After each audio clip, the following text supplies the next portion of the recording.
नमस्कार। डॉक्टर इंदु शर्मा का स्वर कथा के श्रोताओं को श्रद्धेय नमन।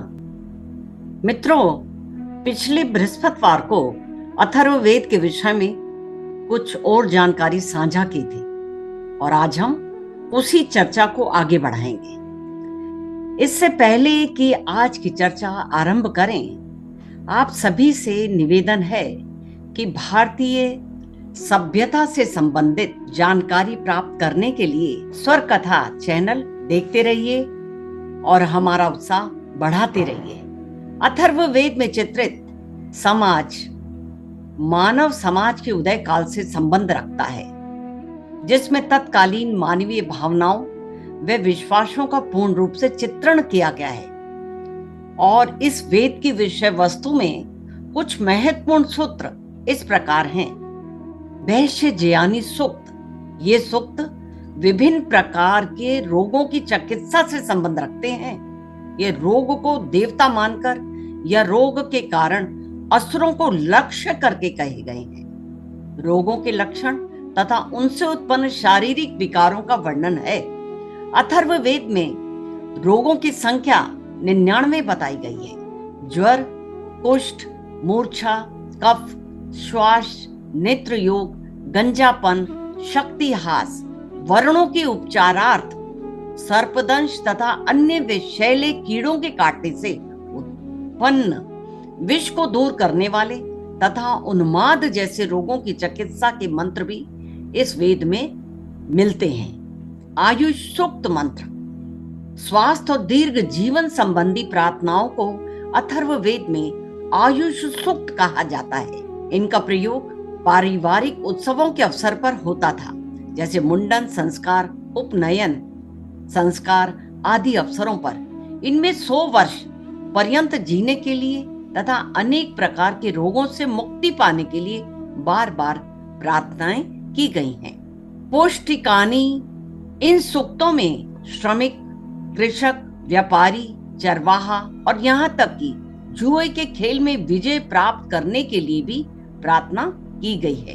अशुभ निवारण, पशुधन की सुरक्षा और व्यवसाय की वृद्धि के लिए प्रयोग में लाए जाने वाले मंत्रों को पौष्टिक सूक्त कहते हैं। श्रृंगार सूक्त, इन्हें प्रसाद सूक्त भी कहा जाता है।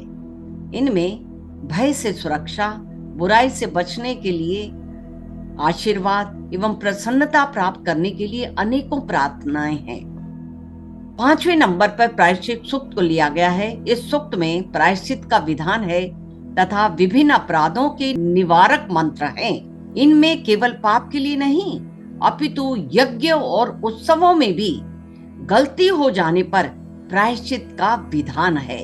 स्त्री कर्माणी सूक्त, अथर्ववेद में विवाह और प्रेम को निर्देश करने वाले, पति पत्नी में अनुराग को विकसित करने वाले, औषधियों व मंत्रों के बल से अपने प्रेमी को वश में करने वाले मंत्र भी हैं और इन्हें प्रेम सूक्त कहा गया है। राजकर्माणी सूक्त, इस सूक्त में राजाओं का वर्णन है तथा शत्रु पर विजय की प्रार्थनाएं की गई हैं। इनमें राज्याभिषेक, राष्ट्र में समानाधिकार, देश की रक्षा, राजा के कर्तव्य, प्रजा के द्वारा राजा का निर्वाचन, न्याय और दंड विधान संबंधी मंत्र हैं। सेना और अस्त्र शास्त्रों का इसमें उल्लेख है। इन सूक्तों के अध्ययन से तत्कालीन राजनीतिक स्थिति का चित्र भी प्राप्त होता है। युद्ध क्षेत्र में सैनिकों में उत्साह का संचार करने के लिए वे शत्रु को त्रस्त करने के लिए दुंदुभी का भी वर्णन किया गया है। याज्ञिक सूत्र, याज्ञिक सूत्र के अंतर्गत अथर्ववेद के 20वें कांड में कुछ यज्ञ संबंधी मंत्र भी दिए गए हैं। वे सोम योग का वर्णन करते हैं। वे प्रस्तुति परक मंत्र ऋग्वेद से ही लिए गए हैं। कुंताप सूक्त, ये भी 20वें कांड में पाए जाते हैं। इनमें यज्ञ संबंधी दान स्तुतियां, राजकुमारों में यजमानों की उदारता की प्रशंसा वे अनेक पहेलियों व उनके समाधानों का वर्णन है।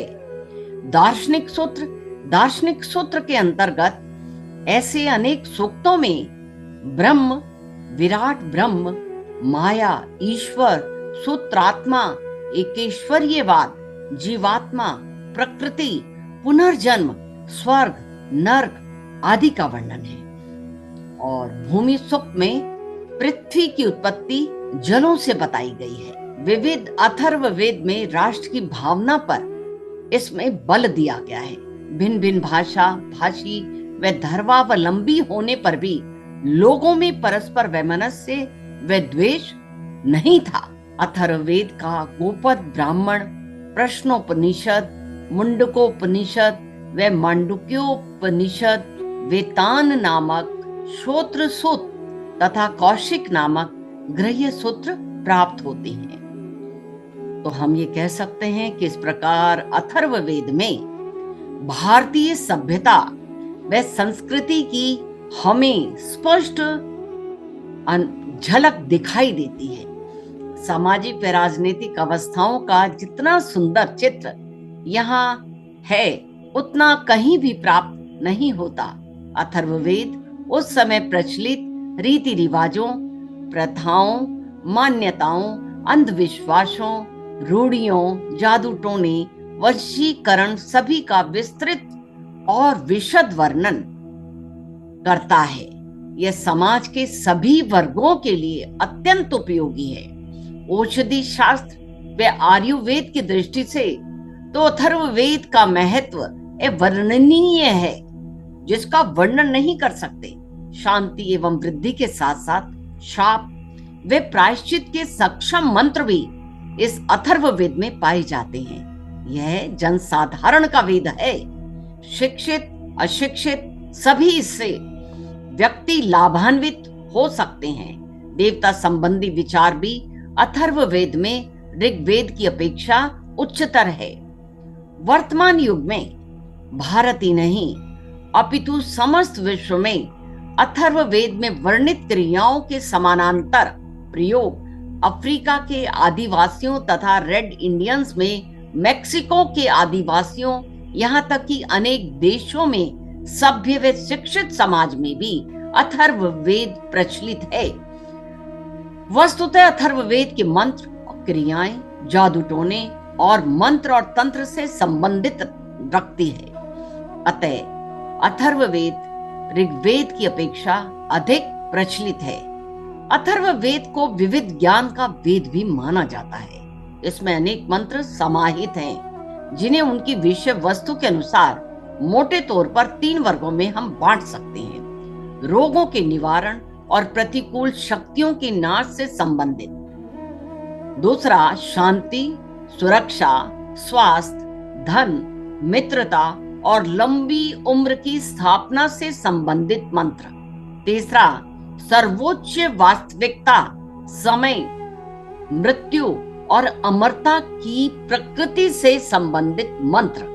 अथर्ववेद से संबंध एक गोपथ ब्राह्मण भी मिलता है, जिसमें 2 भाग हैं, हरिक पूर्व गोपथ और उत्तर गोपथ। इसमें सृष्टि, ब्रह्मा, ब्रह्मचर्य, गायत्री आदि की महिमा का वर्णन मिलता है। इसमें ओंकार के साथ त्रिमूर्ति अर्थात ब्रह्मा, विष्णु और शिव का उल्लेख भी मिलता है। अथर्ववेद के प्रथम भाग में, जैसा कि मैंने बताया कि पवित्र वेदों की श्रृंखला में यह चौथा और अंतिम है। और मैंने यह भी चर्चा की थी कि अथर्ववेद को पहले 2 वेदों में से एक नहीं माना जाता था, क्योंकि इसकी सामग्री के मामले में थोड़ा ये अलग था। हालांकि बाद में वैदिक समाज की समग्र तस्वीर देने के लिए इसे चौथे वेद के रूप में मान्यता दे दी गई। वर्तमान एपिसोड में उन्होंने अथर्ववेद में सुझाए गए बीमारियों के कुछ महत्वपूर्ण उपचारों के बारे में विस्तार से बताया है। वह यह भी बताते हैं कि हमारे ऋषियों को प्राचीन काल में कुछ वैज्ञानिक और खगोलीय परिघटनाओं के बारे में पता था, और वही हजारों साल बाद आधुनिक वैज्ञानिकों के ज्ञान में आया। आप सभी से पुनः श्रद्धेय नमन करती हूँ। धन्यवाद।